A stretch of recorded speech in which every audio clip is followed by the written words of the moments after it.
बँकेचा खूप काही मोठ्या प्रमाणामध्ये फायदा होणार आहे.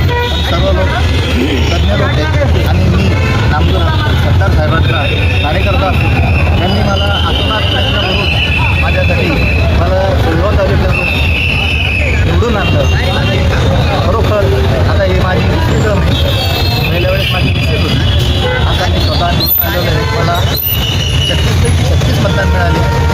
ही म्हणजे त्या मतदारांचे मी मनापासून आभार मानेल आणि खरोखर भविष्यात या बँकेचा फार मोठ्या प्रमाणामध्ये फायदा होणार आहे आणि खूप शेतकरी लोकांना जे कर्जाच्या माध्यमातून मोठ्या प्रमाणात मदत होईल. म्हणून हे पॅनल जे आहे खरोखर जनतेच्या हिताचं हे शेतकऱ्यांच्या हिताचं असल्यामुळे की आपले खरोखर त्या सर्व मतदार बंधूंचे आभार मानतो व थांबतो. जय हिंद जय महाराष्ट्र. सर, शेतकऱ्यांना काय आव्हान करणार सर? शेतकऱ्यांना काय असं करणार? शेतकऱ्यांना कर्ज वाटपाच्या अपेक्षा असतात. जे पूर्वी कर्जाचं प्रमाण हे कमी प्रमाणात होतं ते जास्तीत जास्त कसं देता येईल यावर सर्वांचं लक्ष राहणार आहे. आणि नवीन जे सभासद आहे त्यांना कर्ज वाटप होत नाही, त्यांनासुद्धा लवकरात लवकर कर्ज वाटप करण्याचा आम्ही प्रयत्न करू.